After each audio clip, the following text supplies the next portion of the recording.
நீங்க ரொம்ப பேசுற ஆளா? உங்களுக்கு ஒரு விஷயம் தெரியுமா? நீங்க ரொம்ப பேசுறது உங்களுக்கு நீங்களே வச்சுக்கிற பெரிய ஆப்பு. நிறைய பேர் தேவையில்லாம ரொம்ப பேசுறாங்க. இது ஒரு மறுக்க முடியாத உண்மை. நம்மள பல பேர் சொல்லக்கூடாத நேரத்துல சொல்லக்கூடாத விஷயத்த வாயை விட்டுட்டு அப்புறம் உட்காந்து ரத்த கண்ணீர் வடிச்சுக்கிட்டே இருப்போம். சந்தோஷமா இருக்கிறப்போ சில பேர் தங்களோட எதிர்கால திட்டங்கள், ரகசியங்கள் எல்லாத்தையும் வாந்தி எடுத்த மாதிரி கொட்டிடுவாங்க. அது முடிகிற வரைக்கும் யாருக்கும் தெரியக்கூடாதுங்கிற அறிவு கூட அந்த நேரத்துல இருக்காது. இன்னும் சில பேர் கோவமா இருக்கிறப்போ நாக்கு மேல எந்த கட்டுப்பாடும் இல்லாம அடுத்தவங்கள காயப்படுத்துற மாதிரி நஞ்சை கக்கிடுவாங்க. பேசுனா வாயாடின்னு சொல்றாங்க, பேசலனா ஊமைன்னு மிதிக்கிறாங்க. இது ஒரு பயங்கரமான பொறி. இதுக்கு பேர் தான் வார்த்தை வாந்தி வியாதி. ஆராய்ச்சியாளர்கள் என்ன சொல்றாங்க தெரியுமா? நீங்க ரொம்ப பேசுறது உங்களுக்கு மட்டும் கெடுதல் கிடையாது, உங்களை சுத்தி இருக்கிற எல்லாரையும் அது நாசமாக்கிடும். இந்த வீடியோவில் நீங்க அளவுக்கு அதிகமா பேசுறதால வர்ற 9 பயங்கரமான விளைவுகளையும், அமைதியா இருக்கிறதால கிடைக்கிற 5 சூப்பரான நன்மைகளையும் பத்தி முழுசா விலாவாரியா பார்க்க போறோம். உங்க காதுகளை தீட்டிக்கோங்க, ஏன்னா இதுல ஒரு பெரிய ரகசியம் இருக்கு.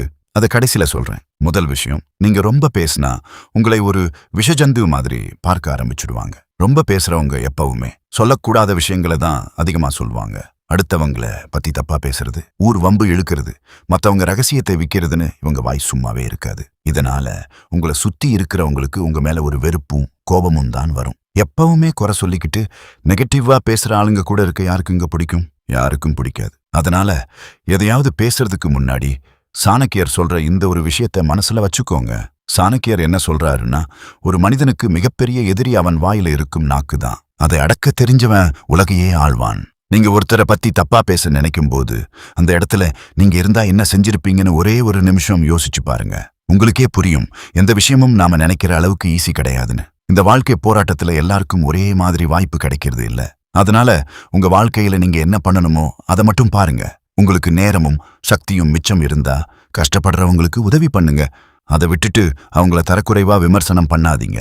இப்படியே போனா 10 வருஷம் கழிச்சு நடுத்தெருவில் நிப்பீங்க. 2வது விஷயம், ரொம்ப பேசுறவங்கள பார்த்தா எல்லாருக்கும் இவன் ஒரு திமிர் பிடித்தவன் அப்படிங்கிற எண்ணம் தான் வரும். சில பேர் இருப்பாங்க, அவங்க மட்டும்தான் பேசணும், வேற யாரையும் வாயை திறக்க விட மாட்டாங்க. நான் பிடிச்ச முயலுக்கு 3 கால்னு சாதிப்பாங்க. மத்தவங்க கருத்துக்கு கொஞ்சம் கூட மதிப்பு கொடுக்க மாட்டாங்க. இவங்க கூட ஒரு 5 நிமிஷம் பேசுறதே ஒரு பெரிய நரக வேதனையா இருக்கும். இன்னொரு ரகம் இருக்கு, அவங்களுக்கு எல்லாம் தெரிஞ்ச மாதிரி ஒரு பந்தா பண்ணுவாங்க. பகவத்கீதையில் கிருஷ்ணர் சொல்றாரு, எவன் ஒருவன் தனக்கு எல்லாம் தெரியும் என்று அகங்காரம் கொள்கிறானோ அவனது வீழ்ச்சி ஆரம்பமாகிவிட்டது என்று அர்த்தம். தான் சொல்றதுதான் எப்பவும் சரின்னு அடிச்சு பேசுவாங்க.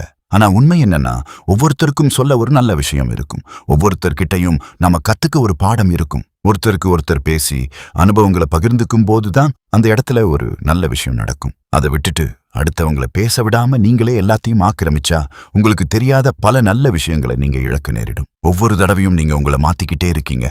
அது நல்லதா கெட்டதான்னு நீங்க தான் முடிவு பண்ணணும். 3வது விஷயம், உங்க வாய் சவடால் உங்களை படுகொழியில தள்ளி தோல்வியடைய செஞ்சிடும். இது ஒரு மறைமுக சுழற்சி. மனநல நிபுணர்கள் என்ன சொல்றாங்கன்னா, ஒரு காரியத்தை செய்யறதுக்கு முன்னாடியே அதை பத்தி ஊர் முழுக்க தம்பட்டம் அடிக்கிறவங்க அந்த காரியத்தை உருப்படியா செஞ்சு முடிக்கவே மாட்டாங்களாம். சொந்தங்களே, நல்லா கவனிங்க. நான் சொந்தமா ஒரு தொழில் தொடங்க போறேன், என் பழக்க வழக்கங்களை மாத்த போறேன், பெரிய வீடு கட்ட போறேன், வேலை மாறப் போறேன்னு சொல்லிக்கிட்டே இருக்கிறவங்க வாழ்க்கையில ஒரு படி கூட முன்னுக்கு வர மாட்டாங்க. உங்களுக்கு ஒரு லட்சியம் இருக்கா? ஒரு கனவு இருக்கா? அதை மனசுக்குள்ளேயே பூட்டி வைங்க. எந்த ஆரவாரமும் இல்லாம அமைதியா வேலைய ஆரம்பிங்க. உங்க வாய் பேசக்கூடாது, உங்க உழைப்பு தான் பேசணும். நீங்க ஜெயிச்சதுக்கு அப்புறம் உங்க வெற்றி ஊர் முழுக்க முரசு கொட்டும். அது வரைக்கும் அமைதியா இருங்க. தோத்து போனவங்களை பாருங்க, ஜெயிச்சவங்கள கிடையாது. தோத்தவன் எல்லாம் வாயிலேயே வடை சுட்டவன் தான். இதை நான் சொல்லல, வாழ்க்கை சொல்லிக் கொடுக்கிற பாடம். 4வது விஷயம், உங்களுக்கான மரியாதை காற்றுல பறந்துடும். நிறைய பேசினா மத்தவங்க உங்களை ரொம்ப புத்திசாலின்னு நினைப்பாங்க, பெரிய ஆளுன்னு நினைப்பாங்கன்னு நீங்க தப்பா கணக்கு போட்டுட்டே இருக்கீங்க.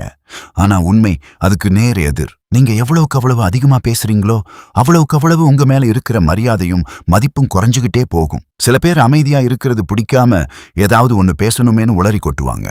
சம்பந்தமே இல்லாம பேசி மாட்டிப்பாங்க. கொஞ்சம் யோசிச்சு பாருங்க, நீங்க ஒரு அறைக்குள்ள நுழையும் போது அங்க இருக்கிறவங்க உங்களை பார்த்து முகம் சுளிச்சா எப்படி இருக்கும்? உங்க நெஞ்சு படபடன்னு அடிச்சுக்கும், வயித்த கலக்கும். இது உங்களுக்கே நடக்கும். அதனால பேசும்போது ரொம்ப கவனமா இருங்க.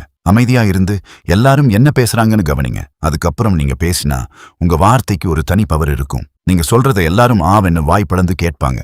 உங்களை ஒரு பெரிய ஞானி மாதிரி பார்ப்பாங்க. 5வது விஷயம், மத்தவங்களோட ரகசியங்களை அம்பலப்படுத்துறது. சில பேர்கிட்ட யாராவது தங்களோட தனிப்பட்ட கஷ்டத்தையோ ரகசியத்தையோ சொல்லிட்டா போதும், உடனே அதை அடுத்தவங்க கிட்ட போய் சொல்றதுக்காக இவங்களுக்கு நாக்கு துருதுருன்னு இருக்கும். இந்த மாதிரி நீங்க செஞ்சா அந்த பிரச்சனையை தீர்க்க முடியாத, சம்பந்தமே இல்லாத ஆளுங்க கிட்ட போய் அதை சொல்லுவீங்க. இதனால உங்ககிட்ட ரகசியத்தை சொன்னவங்களுக்கு மட்டும் இல்ல, உங்களை சுத்தி இருக்கிற உங்க குடும்பம், நண்பர்கள் எல்லாருக்குமே ஒரு பெரிய தலைகுனிவு ஏற்படும். ஒருத்தர் உங்ககிட்ட அவங்களோட ரகசியத்தை சொல்றாங்கன்னா அவங்க உங்களை உசுரா நம்புறாங்கன்னு அர்த்தம். சாணக்கியர் நீதியில என்ன சொல்லியிருக்கு தெரியுமா? உன் ரகசியத்தை யாருக்கிடமும் பகிர்ந்து கொள்ளாது, அது உன்னையே அழிச்சுடும். நீங்க அடுத்தவங்க ரகசியத்தை காப்பாத்தலனா உங்களுக்கு ஒரு கஷ்டம் வரும்போது யாருமே உங்க கூட நிக்க மாட்டாங்க. உங்களை ஒரு நம்பிக்கை துரோகின்னு தான் ஊர் தூற்றும். 6வது விஷயம், நீங்க ஒரு முட்டாள் என்ற பட்டத்தை சீக்கிரமே வாங்கிடுவீங்க. ரொம்ப பேசுறவங்க தங்களை ஒரு பெரிய மேதாவி மாதிரி நினைச்சுப்பாங்க. அடுத்தவங்க சொல்றத காது கொடுத்து கேட்கவே மாட்டாங்க. இதனால எல்லாரும் இவங்களை விட்டு தள்ளி போக ஆரம்பிச்சுடுவாங்க. இப்படிப்பட்ட முட்டாள்கள் கொஞ்ச நாள்ல யாருமே இல்லாம தனியா நிப்பாங்க. அவங்களுக்கு தங்களோட சொந்த அறியாமையே ஒரு பெரிய எதிரியா மாறிடும். யார் ஒருத்தர் மத்தவங்களோட மாறுபட்ட கருத்துக்களை ஏத்துக்க மறுக்கிறாரோ, தான் சொல்றதுதான் வேதவாக்குன்னு நம்புறாரோ, அவர் ஒரு மிகப்பெரிய முட்டாள். இவங்க எப்பவுமே தாங்கள் பேசுற வார்த்தைக்குள்ளேயே சிக்கி அடக்கமும் இல்லாம அமைதியும் இல்லாம மத்தவங்க கருத்துக்கு மதிப்பும் கொடுக்காம இருப்பாங்க. இப்படிப்பட்ட ஒரு ஆளோட எதிர்காலம் ரொம்ப இருட்டா இருக்கும். நீங்க அப்படி ஆகிடாதீங்க சொந்தங்களே. 7வது விஷயம், உங்களை ஒரு ஊர் வம்புக்காரன் அப்படின்னு எல்லாரும் முத்திரை குத்திடுவாங்க. பிரச்சனை நீங்க அதிகமா பேசுறதுல இல்ல, நீங்க என்ன பேசுறீங்க, எப்படி பேசுறீங்கிறதுல தான் இருக்கு. உங்க பேச்சோட முழு நோக்கமே அடுத்தவங்களை பத்தி புறம் பேசுறது, குறை சொல்றது, அவமானப்படுத்துறதுன்னு இருந்தா உங்களை யாருமே மதிக்க மாட்டாங்க. உங்க சொந்தக்காரங்களை பத்தியோ கூட வேலை பார்க்கறவங்கள பத்தியோ எப்பவுமே தப்பா பேசிட்டு இருந்தா ஒரு கட்டத்துல உங்களை பார்த்தாலே எல்லாரும் காது தூரம் ஓடுவாங்க.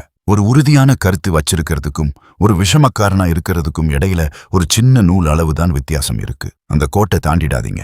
8வது விஷயம், எல்லாரும் உங்களை விட்டு விலகி ஓடிடுவாங்க.